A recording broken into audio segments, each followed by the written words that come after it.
오늘 이 시간도 성령께서 저와 여러분의 심령을 주장하셔서 우리를 구원하신 하나님의 큰 목적을 더 배우고 확신하며 또 그것을 우리의 삶에 적용하게 하시는 크신 은혜로 함께 해주시기를 바랍니다. 그런 은혜 주실 줄 믿습니다. 오늘 본문 말씀은 그리스도 예수님을 유일한 구주로 믿는 하나님의 친백성들, 곧 이미 구원받은 사람들에게 주신 말씀입니다. 오늘 요한일서 3장의 말씀을 통해서 구원받은 자들의 믿음의 분명한 표지를 또 배우게 됩니다. 구원을 받았다고 그러면 그 구원받은 사람의 특성이 그 사람의 인격 속에, 그 사람의 삶 속에 분명하게 드러나게 되어 있는데 그것이 무엇인가, 그것을 오늘 본문 말씀을 통해서 배우려 합니다. 오늘 요한일서를 우리가 읽었는데요. 특별히 요한일서 3장 9절로 10절에 있는 말씀을 다시 읽습니다. 하나님께로부터 난 자마다 죄를 짓지 아니하나니 이는 하나님의 씨가 그의 속에 거하며. 자, 이 대목이 아주 중요한 대목입니다. 하나님의 씨가 그의 속에 거하며 그도 범죄하지 못하는 것은 하나님께로부터 났음이라. 그러므로 하나님의 자녀들과 마귀의 자녀들이 드러나나니 명백하게 구분되어 나타난다. 그렇게 말씀을 하고 있는 거예요. 무릇 의를 행하지 아니하는 자나 또는 그 형제를 사랑하지 아니하는 자는 하나님께 속하지 아니하니라. 자, 하나님의 씨가 그의 속에 거한다. 자, 구원받은 사람이 누구냐 이렇게 물어본다면 하나님의 씨가 그 속에 거하는 사람이다.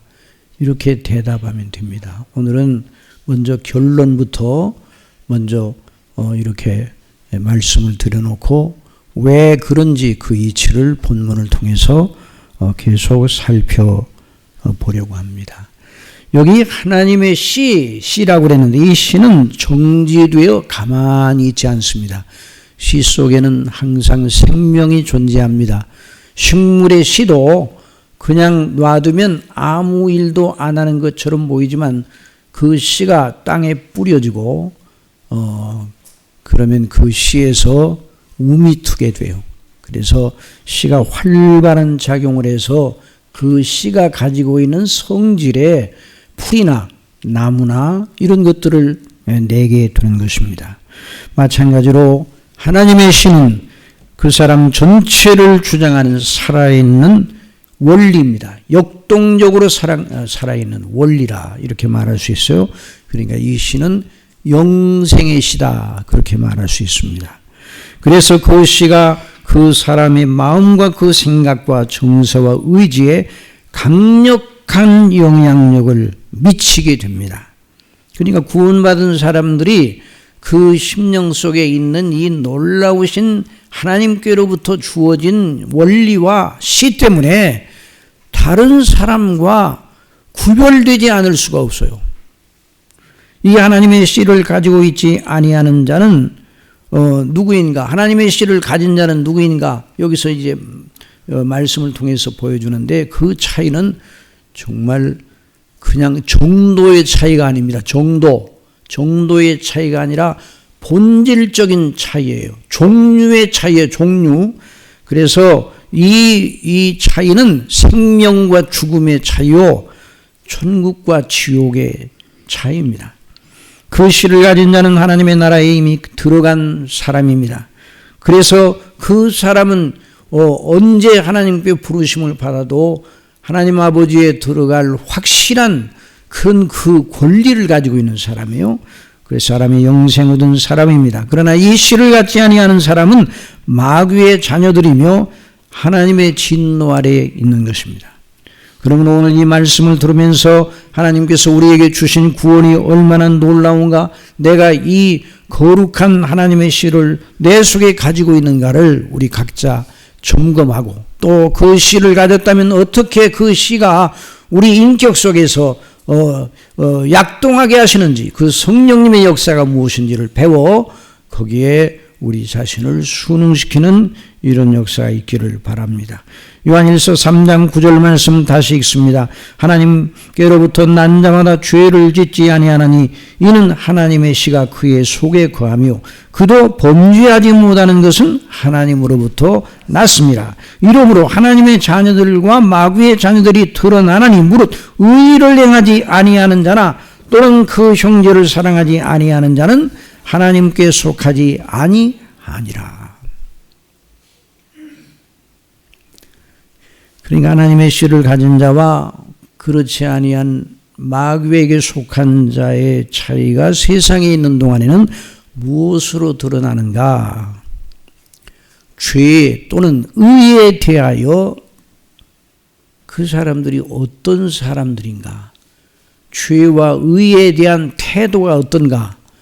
여기에서 드러난다는 것이죠. 자, 요한일서 3장 6절에는 그 이하에 있는 말씀 들어보면 그렇습니다. 그 안에 거하는 자마다 범죄하지 아니하니 범죄하는 자마다 그를 보지도 못하였고 그를 알지도 못하였느니라. 자녀들아, 아무도 너희를 미워하지 못하게 하라. 의를 행하는 자는, 의를 행한다, 죄를 짓는다 그러면 죄는 하나님을 불순종하는 것이죠. 하나님을 대적하는 거예요. 하나님을 원수시하는 거예요. 하나님의 말씀을 듣지 않은 거예요. 자기 멋대로 하는 거예요. 고집하는 거예요. 이것이 바로 죄인데, 의는 뭔가 하나님의 말씀과 계명에 순종하는 것이요, 하나님께 순종하는 것이 의입니다. 그러니까 그 안에 거하는 자마다 범죄하지 아니하나니 범죄하는 자마다 그를 보지도 못하였고 그를 알지도 못하였느니라. 자녀들아, 아무도 너희를 미혹하지 못하게 하라. 의를 행하는 자는 그의 의로우심과 같이 의롭고 죄를 짓는 자는 마귀에게 속하나니 마귀는 처음부터 범죄함이라. 하나님의 아들이 나타나는 것은 마귀의 일을 멸하려 하심이라. 하나님께로부터 난 자마다 죄를 짓지 아니하나니. 자, 이는 하나님의 씨가 그의 속에 거하며 그도 범죄하지 못하는 것은 하나님께로부터 났습니다. 참 성경은 정말 놀라운 그 진술을 우리에게 보여줍니다. 하나님의 말씀은 그러니까 사람이 생각해내는 그 한도를 훨씬 뛰어넘는 거예요. 그러니까 다른 책들에서 하나님을 모르는 사람들이 아무리 인생에 대해서 이러쿵저러쿵 얘기한다 할지라도 성경에서 말하는 차원을 넘나볼 수가 없는 것이에요. 하나님께 난 자는 죄를 범하지 않는다, 그런 말씀을 했어요. 자, 이 말씀을 들으면 하나의 난제가 떠오릅니다.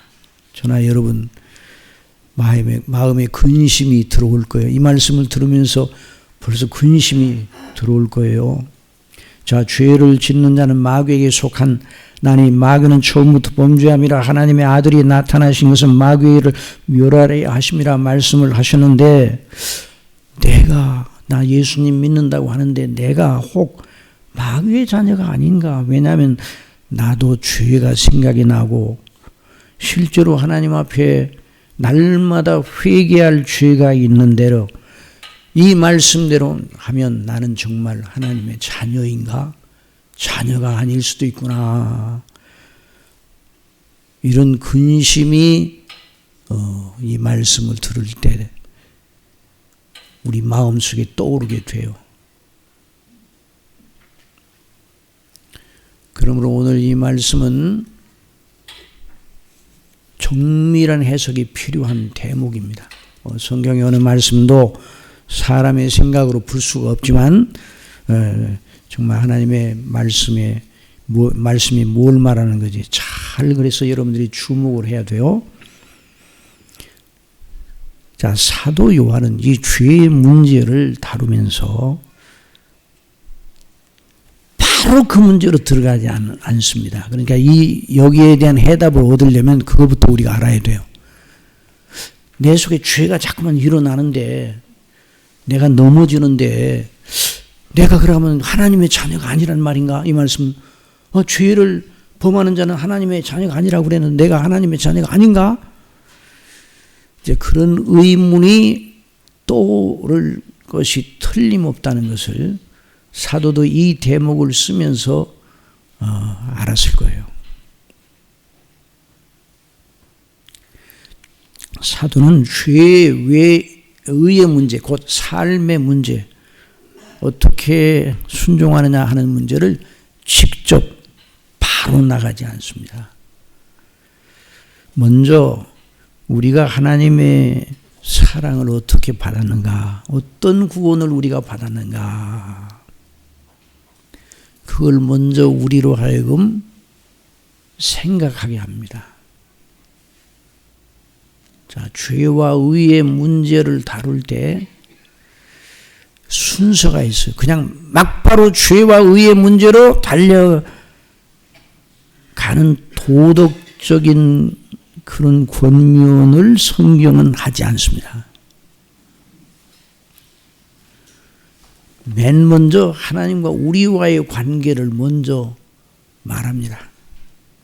죄와 의가 하나님과 관계에 대한 문제잖아요. 하나님과의 본질적인 관계, 거기에 비추어서 어떻게 살아야 되는가 하는 이런 방식으로 문제를 풀어나갑니다. 그래서 사도는 본문에서 우리 믿는 하나님의 자녀들이 죄를 이기고 의를 행하고 형제를 사랑하는 삶의 실제가 어떠해야 되는가를 거기에 비추어서 말하고 있어요. 그냥 죄를 이기고 의를 행하고 형제를 사랑하라 이렇게 말하지 않습니다.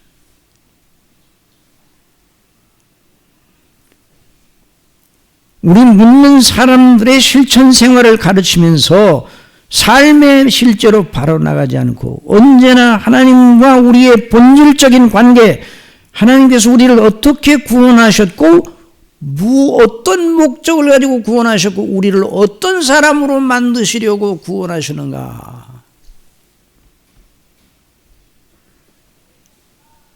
구원받은 우리의 실제 우리의 속사람이 어떠한가, 그 거룩한 조명을 먼저 하는 거예요. 그런 다음에 삶의 문제를 말합니다. 그래서 요한 1서 3장에서 실제 그리스도인의 의롭고 거룩한 순종의 생활, 이웃에 대하여 어떻게 행해야 되는가는 실제 삶의 문제를 다루려고 합니다. 이 대목 전체에서. 그러면서도 먼저 하나님께서 우리를 어떻게 사랑하시고 어떻게 구원하셨는가 하는 걸 먼저 가르쳐 주시는. 그래서 3장 1절에 보라, 아버지께서 어떠한 사랑을 우리에게 베푸사 하나님의 자녀라 일컬음을 받게 하시는가. 우리가 그러하도다. 그러므로 세상이 우리를 알지 못함은 그를 알지 못함이라. 그런 다음에 우리를 구원하신 하나님의 목적을 따라 우리가 어떤 사람이 될 것인가, 그걸 2절에서 말하고 있어요. 다 같이 한번 읽어봅시다. 시작. 사랑하는 자들아, 우리가 지금은 하나님의 자녀라. 장래에 어떻게 될지는 아직 나타나지 아니하였으나 그가 나타나시면 우리가 그와 같을 줄을 아는 것은 그의 참모습 그대로 볼 것이기 때문이다. 우리가 지금 현재 이렇게 살아가고 있지만 우리가 앞으로 어떤 사람이 될 것인가, 하나님의 목적 속에서 우리를 향한 하나님의 구원의 계획이 완성될 때 우리가 어떤 사람이 될 것인가, 그걸 먼저 말해서 그와 같을 줄을 안다. 그리스도의 형상을 본받게 된다. 놀라운 말 아니에요. 저와 여러분이 그리스도의 형상, 완전한 의의 사람, 하나님께 절대 복종하고 순종하고 하나님을 늘 기뻐하고 충만한 그 사람으로 저와 여러분을 세워주실 것이란 말이죠. 이것이 하나님께서 우리를 향하여 창세전에 계획하신 그 구원의 목표예요. 구원의 목표. 그러니까 구원은 우리를 지옥에서 건져주실 뿐만 아니라 천국의 완전한 백성이 되어 영원토록 아버지 이를 찬미하며 순종하는 빛나는 그리스도의 영상을 빛나는 영화로운 사람으로 만드는 그것이 하나님의 구원의 거대 계획입니다. 거대 계획. 하나님이 하시는 일은 늘 말씀드리지만 시시한 일은 없어요. 하나님이 하신 일은 거대하고 거룩하고 완전합니다. 그리고 영원합니다. 왜 영원한가? 왜 불변한가? 하나님께서 완전하시기 때문에 불변한 거예요. 왜 영원한가? 완전한 것이기 때문에 영원한 거예요. 완전치 못하면 자꾸만 변동이 일어나. 그럼 완전하지 못하죠. 하나님께서 우리를 향하여 가지신 큰 목적과 뜻을 우리가 생각을 해야 돼요.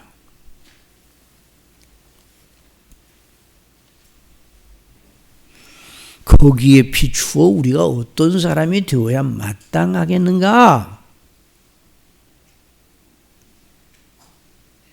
그 질문에 대한 정답이 요한일서 3장 3절이에요. 다 같이 읽어봅시다. 시작.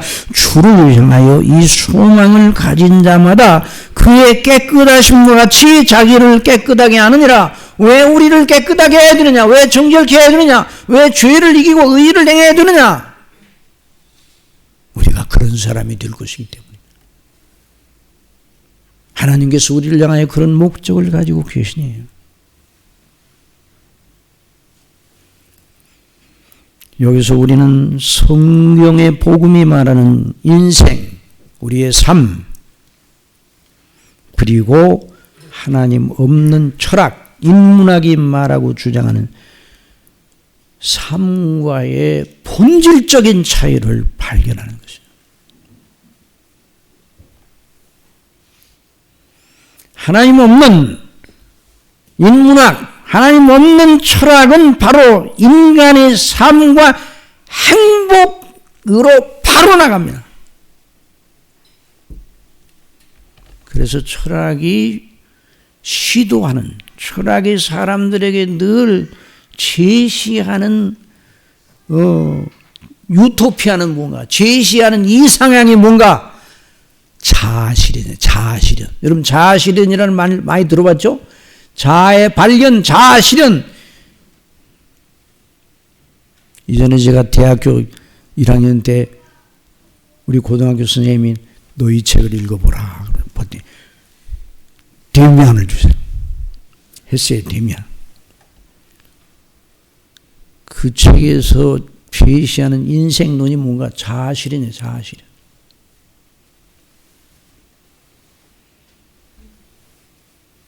인문학, 철학이 전체가 자아실현. 그래서 자아실현과 행복. 내세. 그런 건 없다. 이 땅에서 자아를 실현하는 것이 인생의 목적이다. 그것이 가치야. 이걸 말하고 있는 거죠. 자기를 어떻게 내세우고 어떻게 세우고 진정 행복하게 할 것인가? 자기를 어떻게 개발하고 어떻게 자기를 세울까? 홀로서기를 어떻게 할까? 홀로서기라는 말 많이 나오죠. 물론 홀로서기는 써야 돼요. 날마다 남한테 뭐 의존하고 그러지는 못하죠. 그런 의미의 홀로서기 아니라 이 철학에서 말하는 홀로서기는 하나님 없는 홀로서기요. 그게 구분을 해야 돼요. 그러나 성경은 그리스도인의 삶을 홀로서기, 자아실현 이렇게 말하지 않습니다. 저 여러분이 하나님의 자녀라면 혼자 사는 게 아니에요.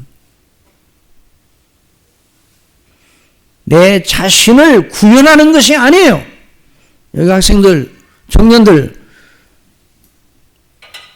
우리 모두 내 자신을 구현하기 위해서 이 땅에 사는 게 아니에요.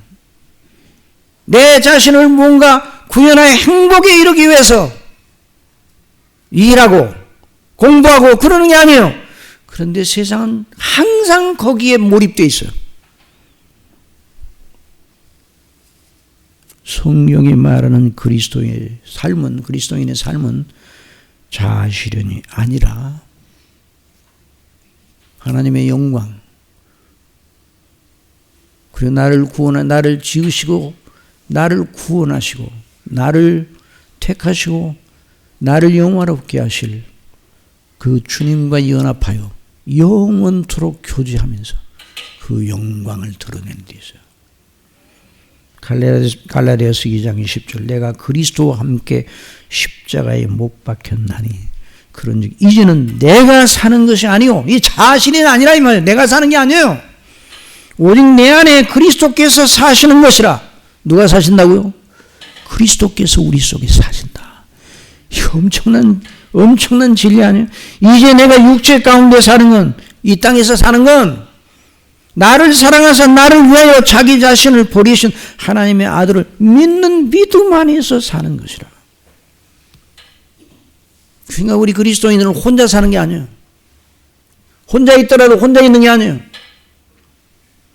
임마누엘, 나와 함께 하시는 하나님, 우리와 함께 하시는 하나님, 내 안에 계신 성령, 늘 눈동자처럼 나를 지키시고 나에게 날마다 필요한 은혜를 공급하시며 거룩하게 늘 부르신 그 부르심에 응하도록 우리를 가르치시는 성령님을 따라 우리를 위하여 대속의 제물로 자신을 드리신 그리스도를 의존하고 그 피를 의존하고 바라보고 아버지의 영광을 따라 사는 삶, 이것이 바로 성경이 말하는 그리스도인의 삶입니다. 하나님의 거룩하신 목적에 나 자신을 던진 사람이 바로 그리스도인이에요. 그걸 여기서 말하고 있는 거예요. 죄와 의의 문제를 말하기 전에. 그래서 보라, 아버지께서 어떠한 사랑을 우리에게 베푸사 하나님의 자녀라 일컬음을 받게 하셨는가. 우리가 그러하도다. 그러므로 세상이 우리를 알지 못하면 그를 알지 못합니다. 하나님이 어떻게 저와 여러분을 사랑하셨습니까? 살아가는 자들아, 우리가 지금은 하나님의 자녀라 장래에 어떻게 될지는 아직 나타나지 아니하였으므로 그가 나타나시면 우리가 그와 같을 줄을 아는 건 그의 참모습 그대로 볼 것이기 때문이라.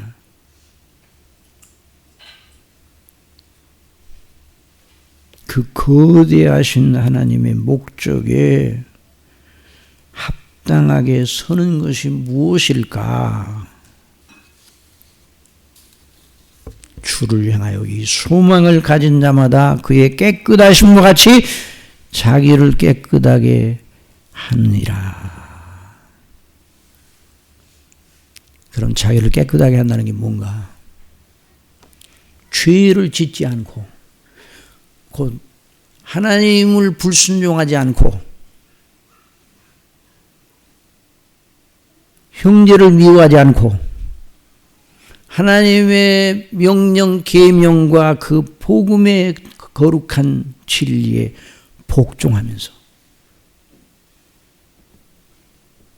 믿음으로 살아가는 것이 바로 자기를 깨끗게 하는 것입니다. 요한일서 3장 4절 이후부터 마지막까지 계속 그 문제를 다루고 있어요. 그러니까 우리 그리스도인의 삶은 구원 계획과 그 영광의 완성을 소망하는 자의 순종과 성결과 헌신의 연장선에 있습니다.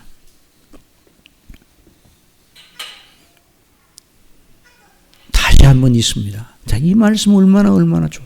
보라, 아버지께서 어떠한 사랑을 우리에게 베푸사 하나님의 자녀라 일컬음을 받게 하셨는가. 우리가 그러하도다. 그러므로 세상이 우리를 알지 못하면 그를 알지 못함이니라. 사랑하는 자들아, 우리가 지금은 하나님의 자녀라 장래에 어떻게 될지는 아직 나타나지 아니하였으나 그가 나타나시면 그가 같을 줄을 우리가 그와 같을 줄을 아는 그의 참모습 그대로 볼 것이기 때문이니 주를 향한 이 소망을 가진 자마다 그의 깨끗하심과 같이 자기를 깨끗하게 하니라. 로마서 8장, 하나님의 미리 아신 자들을 또한 그의 아들의 영상을 본받게 하기 위하여 미리 정하셨으니 이는 그로 많은 형제 중에서 맏아들이 되게 하려 하심이라. 또 미리 정하신 그들을 또한 부르시고 부르신 그들을 또한 의롭다 하시고 의롭다 하신 그들을 또한 영화롭게 하시느니라.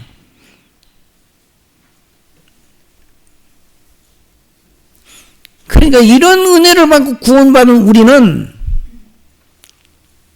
삶으로 그걸 나타내야 되는데 그것을 신학적으로는 성화, 이름 성화. 한번 따라해서 성화. 그러니까 거룩하게 그리스도를 본받아 점점점 거룩하게 닮아가는 거, 그리스도를. 그리스도의 형상을 닮은 그리스도의 형상의 가장 큰 진수는 무엇인가? 하나님 아버지께 단마음으로 순종하는 거예요. 이 그리스도의 형상의 진수가 하나님께 절대 순종하는 거예요. 억지로 순종하는 게 아니라 단마음으로, 기쁨으로, 감사함으로, 자원함으로.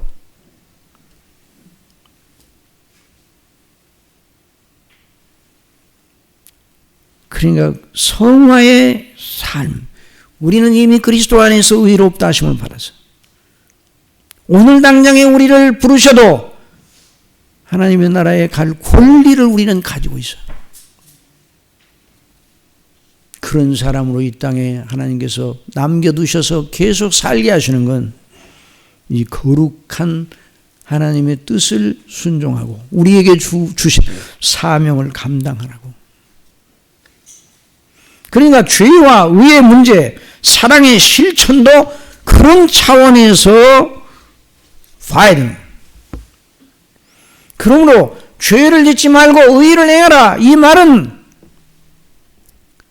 지옥까지 안 오려면 그렇게 해야 돼. 그렇게 말하고 있는 게 아니에요. 이 대목에서.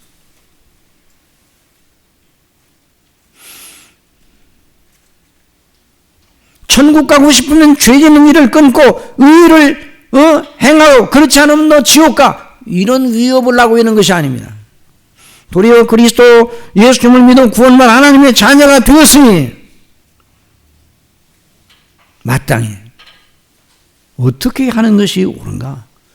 우리가 어떤 은혜를 이미 받았어요? 로마서 3장 23절 모든 사람이 죄를 범하였으며 하나님의 영광에 이르지 못하니 그리스도 예수 안에 있는 속량으로 말미암아 하나님의 은혜로 값없이 의롭다 하심을 얻은 자 되었느니라. 우리가 값없이 의롭다 하심을 얻었어요. 정말 우리가 늘 우리를 향하신 하나님의 이 구원이 얼마나 놀라운가. 나 같은 죄인을 완전한 의인처럼 여겨주시기로 아주 작정하시고 선고를 하셨어요. 그러므로 우리가 믿음으로 의롭다 하심을 받았으니 우리 주 예수 그리스도로 말미암아 하나님과 화평을 누리자. 확정적이에요. 하나님과의 화목이 확정되었어요. 영원히. 그로 말미암아 우리가 믿음으로 서 있는 이 은혜에 들어가면 얻었으며 우리 은혜 안에 있어요. 어떤 경우에도 하나님의 영광을 바라고 즐거워하느니라. 하나님의 영광의 소망이 저와 여러분의 상속, 저와 여러분의 분깃이 되어서 이걸 아무도 우리에게서 빼앗아갈 자가 없습니다.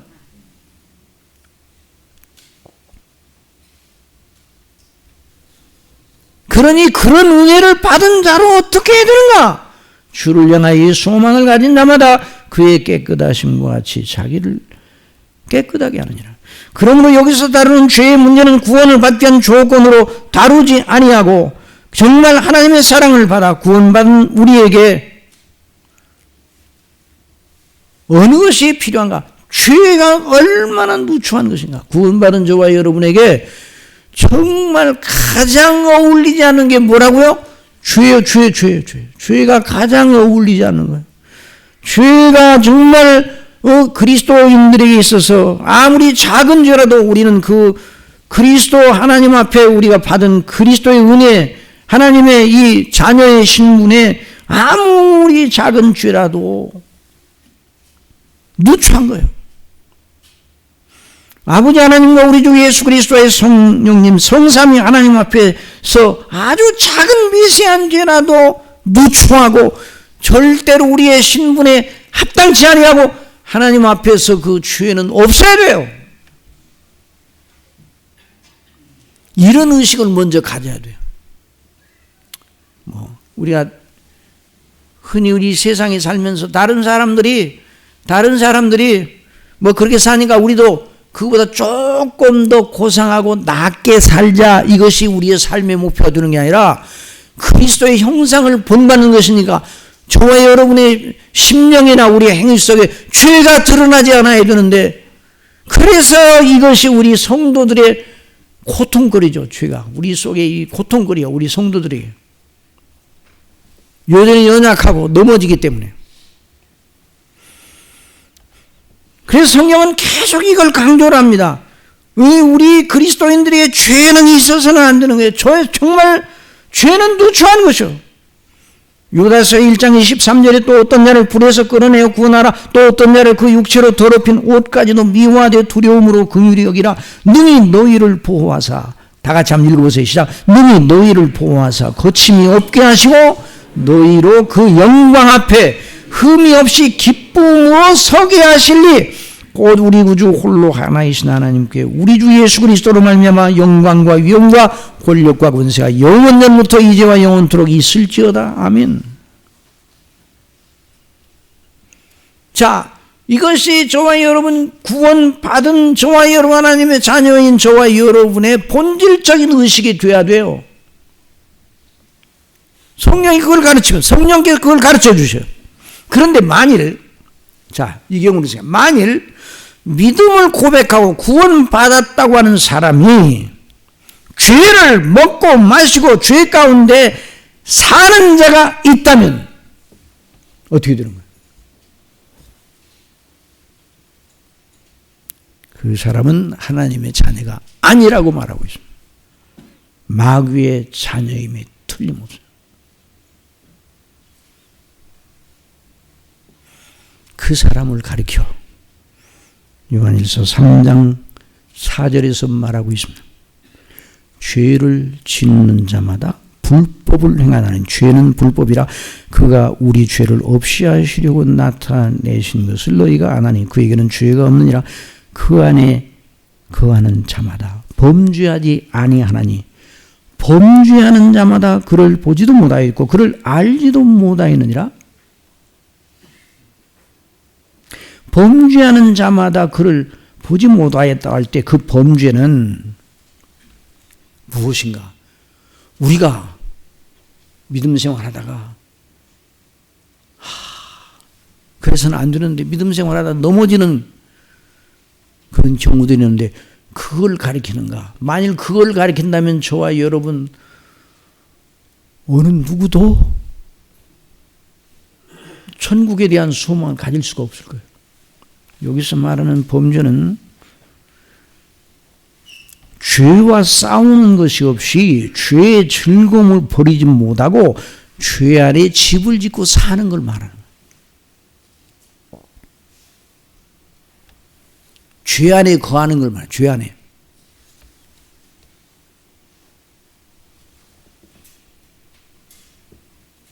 죄를 먹고 마시는 걸 말하는 거예요.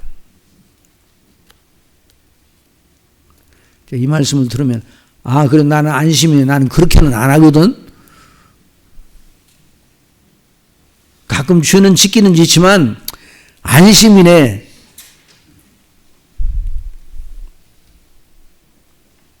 그런 안심을 하라고 이 말씀을 드린 것이 아니라 구원받지 못한 사람의 특성이 그거라 이 말이에요. 그 사람이 예수님 믿는다고 하는데요. 믿는다고 하지만 그 사람이 그렇게 산다면 그 사람이 믿는다고 하는 그 믿음이 그 사람에게 실제적으로 영향을 하나도 미치지 않는 거예요. 그런데 하나님의 씨가 있는 사람이 그 원리가 그 속에 있는 사람은 그 원리의 주장을 따라 살게 되니까 어떻게 하다 죄를 지면 그게 그냥 보통 고통거리가 아니에요. 그런데 구원받지 못한 사람은 죄를 짓는 것이 별로 그렇게 큰 문제가 아니에요. 남들도 다 그러는데 뭐. 구원받는 사람은 그렇게 살 수가 없다는 거예요. 죄와 싸우지 않으면 안 되는 사람이 구원받는 사람. 우리를 죄에서 구원해 주실 때, 예수님을 믿을 때, 회개할 때 죄가 미웠어요? 좋았어요? 좋았으면 회개할 수가 없죠. 죄에 대한 각성을 성령께 주셨어요. Conviction of Sin이라고 그러는데 죄에 대한 회오감, 죄에 대한 뉘우침, 죄가 미운 생각이 들도록 성령이 역사하셔서, 그래서 예수 그리스도를 믿음으로 구원을 주시는 하나님의 긍휼과 자비에 우리가 우리 자신을 던진 것, 그게 바로 믿음이에요. 그런데 어떻게 죄를 먹고 마실 수가 있어요?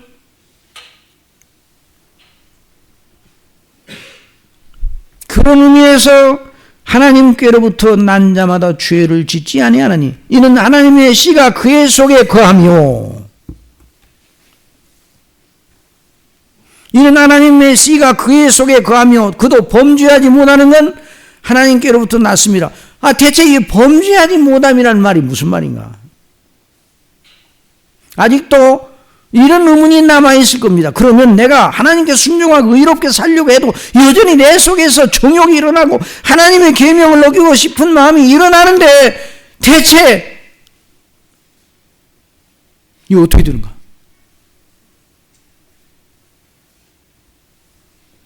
죄를 안 지려고 죄와 싸우고 안 지려고 해도 참 넘어지는데, 그래서 고통인데, 그러면 어떻게 해야 됩니까?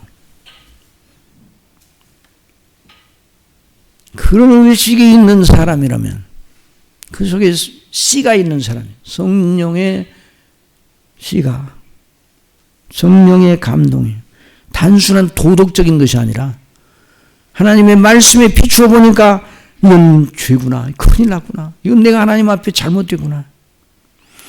그런 사람들, 그렇게 넘어져 죄를 짓는데 그런 경우는 어떻게 되는가? 그런 사람을 위하여 묻겠습니다. 그렇게 다시 한번 여러분에게 묻겠어요. 죄를 짓고도 별로 크게 생각지 않고 사람이 그럴 수 있지 뭐하고 마음에 가책이 없습니까? 그리고 그런 죄에 대해 크게 잘못했다고 여기지 않고 아무렇게나 그냥 않고 지나가고 편하게 지나갑니까? 죄를 짓고도? 그러면 마귀의 자녀라. 이 본문이거든요. 아니면 그걸 크게 여기고 하나님 앞에 죄송하고 회개하고 용서를 구하는 마음이 일어나며 다시 그런 일을 반복해서는 안 되겠다 하며 아버지 하나님 저에게 은혜를 베풀어 주세요. 이런 구하는 것이 있습니다. 처음 경우라면 심각하게 고민하고 구원의 은혜를 구하시기 바랍니다. 나 같은 죄인을 불쌍히 여기셔서 지옥에서 건져주세요. 이런 기도를 해야 될 사람이 첫 번째 경우예요. 그런데 영적으로 성령께 역사하시면 그와 같은 구원의 열망이 일어나요. 하나님의 진노를 두려워하고 자기 죄에 대해 미워하는 생각이 일어나요. 성령께서 그럴 때 그 심령 속에 바른 믿음을 가지도록 인도해 주시는 거예요. 그게 바로 회심 준비예요. 회심 준비. 성령께서.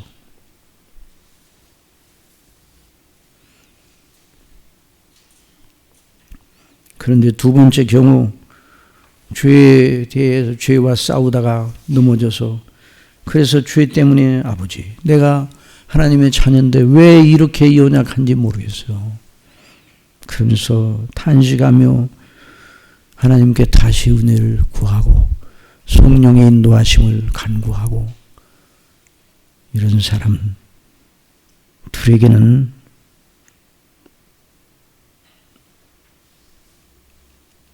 은혜를 주시되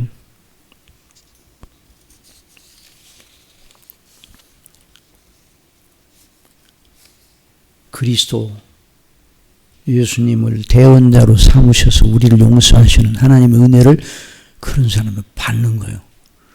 그런데 앞의 경우 죄를 아무렇지도 않게 생각하고 죄와 싸우는 것도 없고 그냥 죄 가운데 있는 거, 이런 사람들의 경우는 마귀에게 속한 경우예요. 그래서 영어 성경을 보면, 우리나라 성경만 보면 이런 데는 좀 어려울 수가 있어요. 그런데 영어 성경을 보면 대부분이 여기 요한일서 3장 6절에 그 안에 거하는 자마다 범죄하지 하나니 범죄하는 자마다 그를 보지도 못하였고 그를 알지도 못하였느니라. 이 범죄한다는 말을 영어 성경에는 계속 죄를 짓는 자라는 말로 이 번역이 되어 있어요.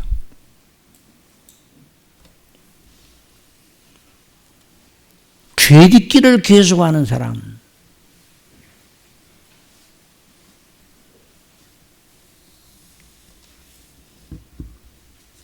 이런 사람은 마귀에게 속한 사람이에요. 죄를 깨닫고 크게 각성하고 괴로워하고 회개하고 용서를 구하고 다시 악에 빠지지 않게 해주십사고 하나님께 간청한다면 그런 경우를 위하여 요한일서 2장에 말씀이 준비되어 있어요. 다 같이 읽어봅시다. 시작. 요한서 2장 1절. 나의 자녀들아 내가 이것을 너희에게 쓰면 너희로 죄를 범하지 않게 하려니라. 만일 누가 죄를 범하여도, 여기서 이 죄를 범한다는 말은 죄를 계속 짓는다는 그 말과는 달라. 그 뒤에 나오는 말과는요. 누가 죄를 범하여도 하나님 아버지 앞에서 우리에게 누가 있어요? 대언자가 있으니 곧 의로우신 예수 그리스도시라. 그는 우리 죄를 위한 화목제물이니 우리만 위할 뿐 아니라 온 세상의 죄를 위하십니다. 구원받은 하나님의 자녀인데도 죄를 지으면 그를 위한 대언자 예수 그리스도께서 하나님 아버지 앞에서 그 피를 제시하십니다. 그 그리스도의 피로서 아버지께서 용서를 해 주십니다. 그러나 앞의 경우 죄를 대수롭지 않게 여기고 계속 죄를 짓는 경우는 그 사람은 그리스도의 피를 의존하는 사람이 아니에요.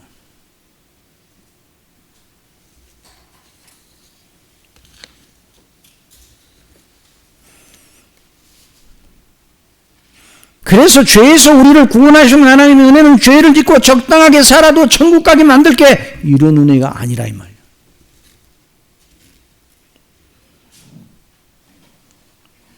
물론 그리스도의 은혜로 구원받은 사람은 정죄에서 완전하게 벗어나 지옥과 율법의 정죄에서 완전하게 해방되었습니다. 그래서 로마서 8장 1절에 그러므로 이제 그리스도 예수 안에 있는 자에게는 결코 정죄함이 없나니 이는 그리스도 예수 안에 있는 생명의 성령의 법이 죄와 사망의 법에서 너를 해방하였습니다. 그러니 그 자유하게 하는 복음은 잘 들으셔야 돼요. 이분에 사람으로 하여금 하나님을 대적하고 불순종하는 죄와 싸워 이기게 하는 능력으로 나타납니다. 여러분 믿으시기 바랍니다. 하나님의 은혜는 능력임을 믿으시기 바랍니다. 그래서 요한일서 3장 9절에 하나님께로서 난 자마다 죄를 짓지 아니하는 이는 하나님의 씨가 그의 속에 거하며 그도 범죄하지 못하는 건 하나님께로서 낫습니다. 그러므로 죄를 이기게 하시는 그리스도 안에는 생명의 성령의 법과 능력을 전혀 알지 못하는 사람은 그리스도의 사람이 아니에요.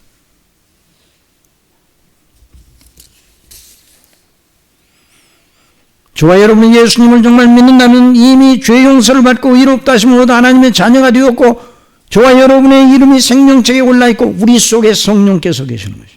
그래서 죄를 대항하고 이기는 그런 일이 우리 속에서 진행이 돼야 돼요. 물론 넘어질 때도 있어요. 연약하여.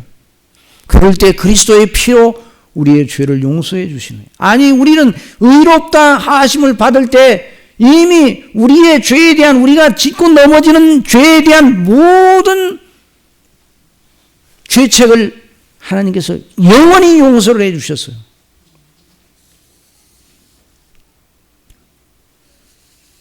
그러니까 여기서 이 요한일서 3장 1절에서는 어떻게 하면 죄인이 지옥 안 가느냐 이 문제를 다루고 있는 게 아니에요. 예수 그리스도를 믿음으로 구원받은 하나님의 자녀들이 어떻게 하면 죄를 이겨 하나님이 기뻐하는 사람으로 늘 서느냐 하는 이 문제, 성화의 문제. 그래서 우리 하나님의 은혜가 능력이에요. 능력. 그 은혜와 능력을 활용하는 것이 그리스도인의 성화 생활의 관건이에요. 그러니까 성화 생활은, 성화는 의롭다 하심, 예수 그리스도를 믿어 그날 의롭다 하심을 받죠. 그리고 영광에 영화롭게 되는, 몸과 영혼이 그리스도의 형상을 본받게 되는 권리를 받게 돼요. 그 성화생활 어디 있는가? 가운데 있어. 의롭다 하심을 받아 하나님의 자녀가 되고 영생 얻은 사람으로서 영광의 소망을 향하여 나아가는 사람답게 세상에서 영적으로 하나님을 기뻐하시고 순종하는 사람으로 나타나는 거예요. 그러도록 하나님께서 우리에게 능력을 주셨어요. 여러분 믿으시기 바랍니다. 그리스도인들은 능력자인 줄 믿으시기 바랍니다. 무슨 능력이라고 해서 무슨 초능력 그런 거 아니에요. 그런 능력이 아니에요. 능력이라고 하니까 그냥 이상한 방향으로 능력을 해서 쉬쉬 이렇게 하면서 그럼 능력이 나가는 것처럼 장풍을 해요. 무슨 그런 게 아니에요. 그런 게 다 거짓된 거예요. 그런 것들이. 그 능력은 따라해서 경건의 능력, 죄를 이기는 능력, 내세의 능력, 그래서 소망으로, 그래서 베드로후서 1장 1절에서 예수 그리스도의 종이며 사도인 시몬 베드로는 우리 하나님과 우리 구주 예수 그리스도의 의를 힘입어 동일하게 보배로운 믿음을 우리와 함께 받은 자들에게 편지하노니 하나님과 우리 주 예수를 알므로 은혜와 평강이 너에게 많을지어다. 거기 보세요. 3절부터 다 같이 읽어서 시작. 그의 신기한 능력으로 생명과 경건에 속한 모든 걸 우리에게 주셨으니. 그래 저와 여러분 이걸 가지고 있음을 믿으시기 바랍니다. 저와 여러분이 능력이 주어졌어요. 능력이 주어졌는데 능력을 안 써. 그러니까 능력이 뭔지를 모르죠. 써야 돼요. 우리 속에 계신 성령께서 와 계시는데도 성령께서 와 계신 걸 까맣게 잊고 분주해요. 그러니까 영적인 능력과 은혜가 무엇인가를 맛보도록 하셨는데 그걸 맛보지 못하는 생활을 할 때가 많아요. 이는 자기의 영광과 덕으로서 우리를 부르신 이를 알므로 말미암음이라. 이로써 그 보배롭고 지극히 큰 약속을 우리에게 주사 이 약속으로 말미암아 너희가 정욕 때문에 세상에서 썩어질 것을 피하여 정욕을 이긴단 말이에요. 신성한 하나님의 성품에 참여하는 자가 되게 하려 하셨느니라. 그러므로 너희가 더욱 어떻게 하라고요? 힘써 너희 믿음의 덕의 지식을, 지식의 절제를, 절제 인내를, 인내의 경건을, 경건의 형제의 우애를, 형제의 우애의 사랑을 더하라. 이런 것이 너에게 있어 흡족한즉 너희로 우리 주 예수 그리스도를 알게 게으르지 않고 열매 없는 자가 되지 않게 하려 함이라. 이런 것이 없는 자는 맹인이라. 멀리 보지 못하고 그의 옛죄가 깨끗하게 된 것을 잊었느니라. 이미 구원받은 사실을 잊어버리게 된다. 이런 심서를, 성화생활을 힘써야 우리가 어떤 구원을 받았는가를 알게 되고 구원의 확신과 소망이, 내세의 소망에 대한 그 안목이 명료해지는 거예요. 여러분 여기 안경 쓰신 분들 안경 벗으면 어떻게 돼요? 범벅이 되니까 범벅. 흐릿해지죠. 안경을 쓰면 또렷해지죠. 영적인 안목이 또렷해진다 이 말. 우리 속에 계신 성령을 따라서 경건의 능력을 따라 하나님이 주신 은혜를 따라 그러므로 10절 그러므로 형제들아 더욱 힘써 너희 부르심과 택하심은 굳게 하라. 너희가 이걸 행한즉 언제든지 실족하지 아니하니라. 이같이 하면 우리 구주 곧 구주 예수 그리스도의 영원한 나라에 들어가면 어떻게 얻는다고요? 넉넉히 얻는다. 이 말씀이 무슨 말씀인가? 구원의 확신과 내세에 대한 소망이 선명해서 우리가 택하심을 받고 구속받은 이 확실한 사실에 대한 선명한 이해가 충만히 넘쳐서 그러니까 그 앞에 죄가 설 수가 없죠. 그 앞에 하나님께 순종하고 복종하는 것이 얼마나 놀라운가 하는 것을 알게 되는 거예요. 여기서 무슨 공로를 쌓으라는 말이 아니에요. 이게 성화 생활은 공로 쌓기가 아니에요. 공로는 우리가 하나님 앞에 설 공로는 뭐예요? 그리스도와 대속의 은혜, 그리스도의 피밖에 없는 거예요. 그리스도가 행하신 일 그것밖에 우리가 하나님 앞에 내세울 공력이 없어요. 우리가 성화 생활이 높은 경지에 올라도 뭘 자랑해요? 자랑할 것이 없죠. 그래서 사도 바울이 고린도 전서 15장 10절에서 네, 내용은 있긴 있는데 여기서 끝내야 되기 때문에 시간이 너무 많이 걸려요. 10절 다 같이 한번 찾아보세요. 거기, 그래서 다 같이 시작. 그러나 내가 나된 것은 하나님의 은혜로 된 것이니 내게 주신 그의 은혜가 헛되지 아니하여 내가 모든 사도보다 더 많이 수고하였으나 이게 공력이 아니요. 뭐라고요? 내가 한 것이 아니요. 나와 함께 하신 하나님의 은혜로다. 그래서 성화생활, 우리의 구원의 서정 전체가 하나님의 은혜의 역사예요. 그래서 다음 시간에는 이제 어떻게 구체적으로 그 성화생활을 해야 되는가 하는 여러 성화에 대한 여러 관점들이 있어요. 그래서 이것을 강론하면서 하나님께서 주신 바른 성화관이 무엇인가를 배우고자 합니다. 여러분, 저와 여러분이 그리스도 예수님 안에서 어떤 사랑을 받고 어떤 구원의 영광의 목적을 가지고 우리가 나아가고 우리에게 주어진 영광의 소망이 무엇인가, 그에 따라 그리스도의 형상을 본받아 그의 깨끗하심처럼 늘 자신을 깨끗게 하는 이런 놀라운 은혜를 따라서 행하는 저와 여러분이 되도록 인도해 주시기를 바랍니다. 그럼 우리 목사님 나오셔서 기도 인도하시겠습니다.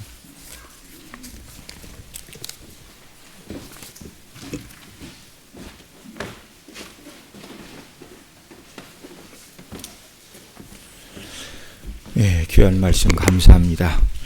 이미 구원 받은 백성들에게 그리스도 안에서 예수님 닮아가는 삶, 이것이 바로 하나님 기뻐하시는 삶인데, 이 삶은 날마다 예수님 바라보고 우리에게 베푸신 은혜를 묵상할 때 성령이 주시는 힘과 능력으로 살아갈 수 있는 삶입니다. 오늘 들은 말씀 이렇게 생각하시면서 주께서 우리를 이미 부르시고 거룩하게 하시고 영화롭게 하신 그 영광 안에서 날마다 힘과 은혜를 주시사 예수님의 십자가를 묵상함으로 죄를 이기고 하나님을 기쁘시게 하는 믿음의 자리로 나아가는 저희들 되게 하여 주시기를 원합니다. 우리 통성으로 함께 간절히 기도드리겠습니다. 사랑하시는 아버지 하나님, 또 오늘 이렇게 귀한 주의 말씀 저희들에게 허락해 주시니 감사를 드립니다. 예수님께서 우리 죄를 위하여 대속의 십자가를 지심으로 말미암아 우리의 모든 죄에 대한 값을 하나님 앞에 다 지불하심으로 말미암아 그 예수님 믿을 때 우리가 의롭다 하심을 입게 되었습니다. 의롭다 하심을 입은 자들이 추구해야 될 삶은 예수님 닮아가는 성화의 삶입니다. 요한 사도는 하나님께로 난 자마다 죄를 짓지 아니하였는다 이렇게 말씀하고 있는데, 이것은 거듭나지 않은 사람들이 죄 안에서 태어나 먹고 마시며 죄의 즐거움과 죄의 낙을 누리는 삶과 근본적으로 다르다는 것을 우리에게 가르쳐주고 있습니다. 예수님 안에 있는 저희들은 정말 주의 뜻대로 순종하기를 원하고 간혹 연약하여 넘어질 때마다 마음이 아프고 이 죄를 붙들고 하나님 앞에 나가 회개하며 은혜를 간구하는데, 주여 더더욱 이러한 은혜를 저희들의 심령에, 저희들의 인격 속에, 저희들의 영혼 속에 충만히 허락하여 주시기를 원합니다. 죄를 이길 힘과 능력과 은혜는 우리 자신에게 있는 것이 아니라 예수님의 대속의 십자가요 성령께서 주시는 은혜요 그리스도와의 영적인 연합 속에서 주시는 은혜인 줄을 믿습니다. 날마다 정말 예수님 바라보게 하여 주옵소서. 예수님 다시 오실 날 우리가 예수님과 같이 거룩한 몸의 구원을 완전히 입을 것을 바라는 자마다 그의 깨끗하심과 같이 자기를 깨끗하게 하느니라 말씀하신 이 말씀이 정말 우리의 힘이 되고 능력이 되고 원리가 되는 은혜를 베풀어 주시고, 죄와 싸우되 피 흘리기까지 싸워 이기고 그리스도 예수 안에서 성령의 도우시는 능력 가운데 승리하는 자녀들이 다 되게 하여 주시옵소서. 존귀하신 우리 구주 예수님의 이름으로 기도드리옵나이다. 아멘.